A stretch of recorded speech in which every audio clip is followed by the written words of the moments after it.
एक तू सच्चा, तेरा नाम सच्चा। ओम यो भूतं च भव्यं च सर्वं यश्चादितिष्ठति स्व अस्य च केवलं तस्मै ज्येष्ठाय ब्रह्मणे नमः। वो जो महानतम पुरुष परमात्मा है, वर्तमान और जो बीत गया है, भूतकाल और भविष्य, जो आने वाला है और जो जो घटनाएं होंगी, ये तीनों काल उसी प्रभु परमेश्वर के अंतर्गत उसमें स्थित हैं और वो ही जानता है पीछे क्या हुआ है, इस समय संसार में चारों तरफ क्या हो रहा है और भविष्य में क्या होने वाला है। हम लोगों की चेतना शक्ति तो बहुत थोड़ी सी है, केवल बहुत थोड़ा सा हम जान पाते हैं, बाकी सब कुछ जानने वाला तो वो प्रभु परमेश्वर है। और आज हम फिर आपको एक पिछले जन्म की घटना से रूबरू करा रहे हैं। हमारे साथ हैं कानपुर देहात से हिमांशु सिंह गौर, और ये महेरा गांव है कानपुर देहात में, वहां से बिलोंग करते हैं और इनका पिछला जन्म इनको याद है। इस समय जो इनका जन्म है, जो इस जन्म के इनके पिता हैं, पिछले जन्म में ये अपने पिता के पिता थे, यानी अपने दादा, ग्रैंडफादर, ऐसा। और बचपन से ही उनको वो सारी बातें याद आ गई थी। हुआ ये कि घर के सदस्य जो वो मर गए थे, बाबा जी, उनका गया श्राद्ध करने के विचार से गया जाने की तैयारी कर रहे थे। तो इस लड़के ने कहा, जिसको घर में लल्ला लल्ला बोलते हैं और वैसे इसका नाम हिमांशु है, वो बोला कहाँ जा रहे हो? मेरा श्राद्ध करने जा रहे हो? मैं तो यहां जीवित बैठा हूं, तुम मुझे जानते नहीं। उन्होंने इस जन्म के जो उनके पिता उनको कहा, अरे तू मुझे पहचानता नहीं, मैं तेरा पिता हूं, तू वहां मेरा श्राद्ध क्यों करता है? मैंने तो दोबारा यहां तेरे घर में जन्म ले लिया है। और इस जन्म की जो उनकी बुआ हैं, उनको भी वो अपनी बेटी कहते थे कि ये हमारी बेटी। एक दिन उसके यहाँ जाना हुआ इन लोगों का, तो इन्होंने कहा मैं अपनी बेटी के यहाँ भोजन नहीं करूंगा। पुराने लोग अब भी इस परंपरा को मानते हैं कि वो अपनी बेटी के घर में भोजन वगैरह नहीं करते, तो इन्होंने भी मना कर दिया। ये सब घटनाएं इनके साथ हुई। और मृत्यु कैसे हुई थी? एक स्कूटर के टकराने से इनका पैर टूट गया था और बहुत दिन तक बेड पर पड़े रहे थे और फिर मृत्यु हो गई थी। तो वही उन्होंने बताया और हम उनसे बात कर रहे हैं, हिमांशु सिंह से, और आप उसको देखें।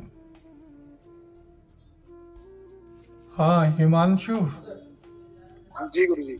हम आपसे आपके पिछले जन्म के बारे में थोड़ा पूछ रहे हैं। जी जो आप बताते थे ना कि आपकी मृत्यु कैसे हुई थी, उसके बारे में थोड़ा सा बताइए, एक्सीडेंट जो हुआ था। मैं जब छोटा था तो मतलब पिछले जन्म में तो मैं रोड पे, मतलब मेरे चाचा आचार जो रहते थे, चाची, हाँ तो उनको सभी लोग मोहराइन कहते, तो उनको झांखर लेके जा रहे थे। अच्छा। तंबूल का, तो वही स्कूटर वाले ने टक्कर मार दी, तो मेरा पैर टूट गया। अच्छा। और काफी दिन तक मतलब लेटे रहे। इसके बाद हमारी मतलब मृत्यु हो गई। अच्छा। जब दोबारा जन्म लेके मतलब आए, तो फिर मैंने मतलब मेरी बुआ है जो, वो एक दिन हमारे घर पे आई, तो हमने कहा कि का बिटिया तुम्हारे पास चप्पलें नहीं है क्या? हाँ। तो उन्होंने कहा ना कक्का चप्पलें नहीं। तो हमने कही कि क्या नाम, अपनी माता जी से मतलब हमने कहा, हमने कहा ये चप्पल उठा के बिटिया को दे देना। तो उन्होंने कहा कि काहे? तो हमने कहा नहीं, उनको दे देना, उनके पास चप्पलें नहीं है। और स्कूटर से टक्कर से मतलब पैर टूट गया था हमारा। फिर अस्पताल में 2-4 दिन वहां रहे हम। तो उन्होंने ये कहा होगा कि मैं तुम्हारी बिटिया नहीं हूँ, मैं तुम्हारी बुआ हूँ? हाँ, तो उन्होंने ये कहा तो हमने कहा नहीं, तुम हमारी बिटिया हो। फिर एक बार हमारी चाची जो खाना खा रही थी हमारे यहाँ, तो हमने उनसे कहा तुमको शर्म नहीं लग रही है? तुम्हारे ससुर सामने बैठे, तुम सामने बैठ के खाना खा रही हो। अच्छा अच्छा। तो उन्होंने कहा मटरा ऐसे ससुर इतने बड़े तो हो नहीं। तो हमने ससुर तो ससुर, मटरा ऐसे हो चाहे बड़े हो। ये सब बताते थे। अच्छा, ये आपने बताया उनको। तो पिछला जन्म कहाँ पे था आपका? पिछला जन्म यही था जहाँ अभी हुआ है। अच्छा। पहले मतलब हम जो हमारे मतलब जहाँ हमारा जन्म हुआ था, ये हमारे पहले लड़के थे। अच्छा, लड़के थे। हाँ, फिर हमने ये भी बताया काफी दिन तक कि मतलब ये जो हमारे पिताजी जहाँ में जन्म लिया है, ये हमारी सेवा नहीं करते होंगे उस जन्म में। तो हमने ये बताया कि हमने इसलिए तुम्हारे यहाँ जन्म लिया है कि तुम्हारी सेवा नहीं करते, तो अब सेवा तुम्हारी करोगे। अच्छा अच्छा। तो फिर उन लोगों को यकीन आ गया? आपने कुछ और प्रमाणिक कुछ बातें बताई होंगी? प्रमाणिक बातें ये भी बताई, जैसे पिता मतलब चाचा हमारे जो हैं वो मतलब गया आया लेके जा रहे थे। अच्छा। तो हम इधर बीमार होने लगते थे। तो फिर किसी पंडित ने बताया कि मतलब साक्षात जन्म लेके जब तुम्हारे पिताजी आ गए हैं, तो आप अगर गया करने जाओगे तो लड़का खत्म हो जाएगा। अच्छा अच्छा। तो फिर पिताजी मतलब चाचा हमारे नहीं गए गया करने। अच्छा, वो गया जी करने जा रहे होंगे उनके। हाँ। तो फिर वो रुक गए? हाँ, फिर वो रुक गए। अच्छा अच्छा। और कोई विशेष बात आपको याद हो तो बताइए। और तो कुछ नहीं याद है। अच्छा अच्छा। इस समय आपको दोनों जन्म के बीच में कैसा लगता है? पहला जन्म अच्छा था कि ये जन्म अच्छा है वर्तमान का? ऐसा तो गुरुजी कुछ महसूस नहीं किया हमने। अच्छा, महसूस नहीं किया।